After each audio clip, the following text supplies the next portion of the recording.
这系列各位观众朋友，大家好，欢迎您收看藏人行政中央电视台本周西藏华语新闻节目。在本期节目开始前，提前祝西藏境内外的藏人同胞藏历2152年木蛇新年吉祥，祝大家在新的一年里吉祥如意，阖家安康。罗萨这系列。本期的新闻要点有：达赖喇嘛尊者在南印度驻锡近2个月后返回达兰萨拉。司政边巴次仁在印南贝勒库北和烘梭藏人定居点进行访问。西藏前政治犯郎吉在第17届日内瓦人权与民主峰会上发言。瑞士联邦政府承认中国政府跨国镇压西藏和维吾尔人。西藏国旗在澳大利亚蓝山市中心升起。驻巴黎协调处举办西藏意识日活动。下面请看详细内容。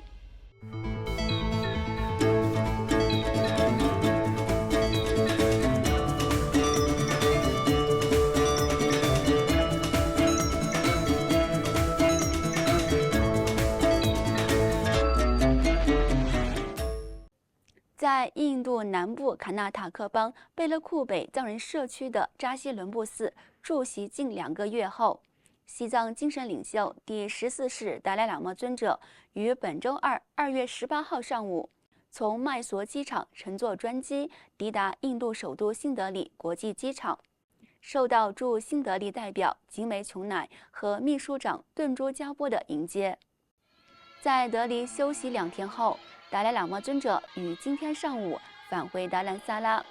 在冈格拉机场至达兰萨拉的勤工沿途，受到藏人行政中央各部门部长、高级官员和数千名僧俗信众的隆重迎接。此前，在2月16号，达赖喇嘛尊者从扎西伦布寺前往40多公里外的烘梭绕杰林藏人定居点的夏密院，参加由该寺为尊者举办的长寿法会。在抵达烘梭绕杰林藏人定居点时，数万名当地僧俗藏人在尊者车队经过的道路旁手持哈达、藏香和鲜花等迎接尊者莅临。在到达夏密院后，第104任甘丹赤巴罗桑丹增仁波切、甘丹东顶法王、夏密院主持和僧众，以及烘梭藏人定居点的藏人官员等各方代表隆重迎接了尊者。随后，达赖喇嘛尊者向迎接他的僧俗信众发表讲话，回顾了尊者从安多到拉萨的旅程，以及他在佛教哲学方面的研究，以及对佛法和西藏自由事业的承诺。尊者还对僧众们对他的忠实信仰表示感谢，并强调了保护佛教教义的重要性。尊者最后还重申了他将继续注释10至15年，为促进所有有情众生的扶持而努力。本周一，达赖喇嘛尊者出席了由夏密院为尊者举办的长寿法会暨显密传承上师奖颁奖仪式。在法会上发表讲话时，尊者强调了佛陀教义在西藏的不阶段传承，以及上下密院在保护密集金刚城方面发挥的关键作用。随后，尊者向与会僧俗信众口头传授了金刚萨陀心咒，并强调了提升菩提心和空正见的重要性。当天的长寿法会最后在供奉曼扎三宝和念诵达赖喇嘛尊者长寿祈祈文中结束。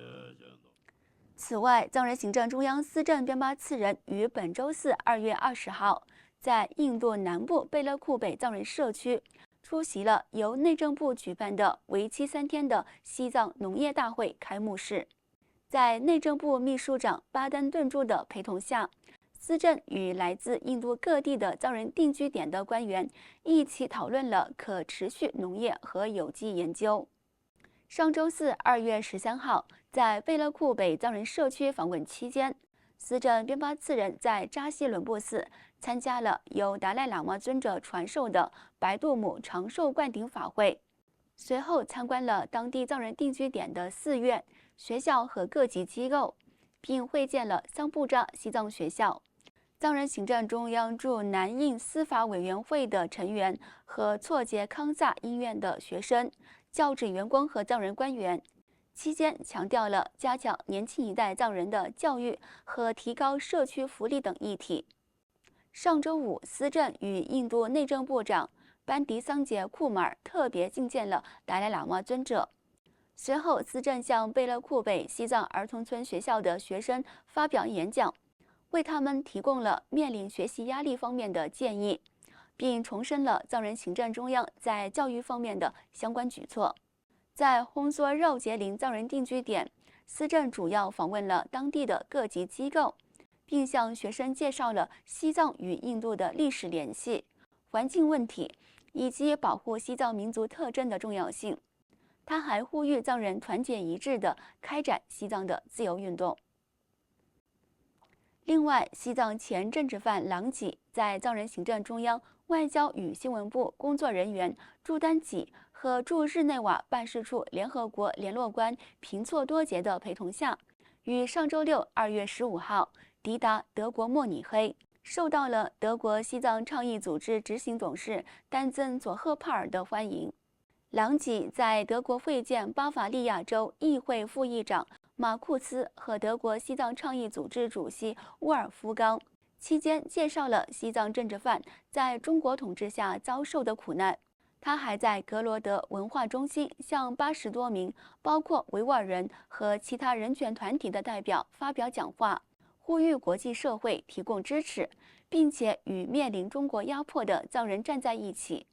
2月16号，郎吉与陪同人员在慕尼黑安全会议期间会见了德国外交部的官员，呼吁德国持续为西藏的人权危机提供一个战略平台。本周二，2月18号，郎吉在第17届日内瓦人权与民主峰会上发表了有关中国在西藏的镇压为题的证词，讲述了他2015年开展的抗议活动，以及随后在监狱中遭受的酷刑折磨。郎吉在发言时详细阐述了他在四川省女子监狱服刑3年期间遭受的极端酷刑，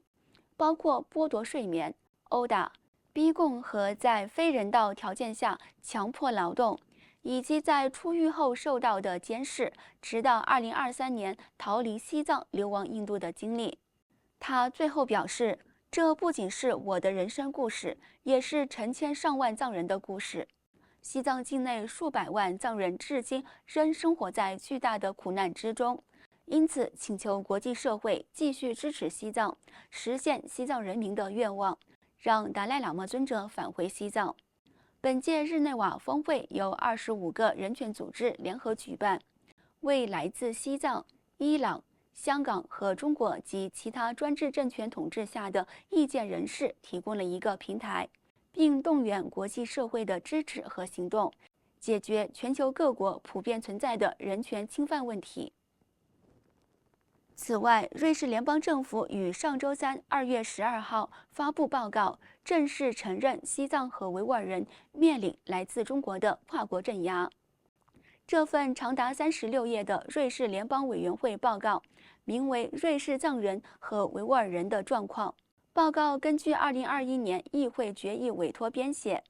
报告研究了监视、难民政策、法律保护和政府反镇压措施等问题。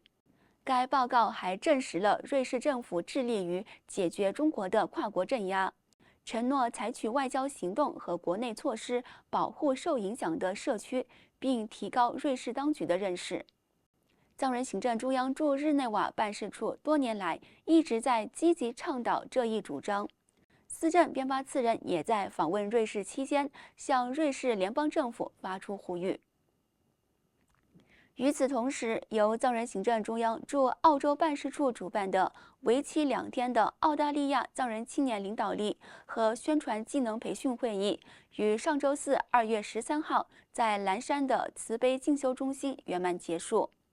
培训会议由藏人行政中央官方发言人丹增列谢、前议员吉尊顿堆和澳洲西藏委员会执行主任佐伊贝德福德博士等专家主持。内容涵盖了西藏的人权、基层宣传和运动策略，为30多名与会藏人青年提供了必要的宣传技能。驻澳洲华人联络官达沃桑姆在会议上介绍了藏人行政中央对华人联络工作和相关计划。与会者最后制定了2025年至2026年的区域行动计划，以加强青年参与和宣传工作的计划，并选举了新的区域和国家协调员。为了庆祝本次会议的召开，当地藏人协会在蓝山市议会的支持下，在蓝山市中心升起了3面西藏国旗。这些旗帜在市中心飘扬了3天，象征着当地对西藏自由事业的支持。请继续收看本期节目的最后一则消息。藏人行政中央驻巴黎协调处在驻布鲁塞尔代表仁增曲征根康的领导下，于上周六2月15号为来自不同背景的33名藏人青年组织了西藏意识日活动，以期让参与者了解西藏的历史、藏中冲突以及藏人行政中央的运作情况。驻巴黎协调官突登次仁在活动上致辞时，概述了藏人行政中央为保护西藏民族的特征而展开的各项工作。活动还放映了从未有过的解放、西藏70年的占领与镇压等纪录片，给与会者留下了深刻的印象。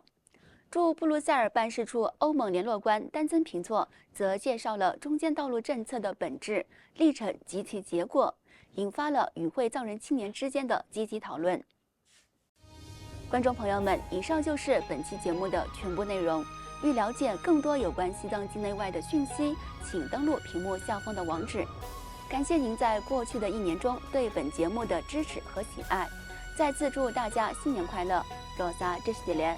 我们在新年的节目中再会。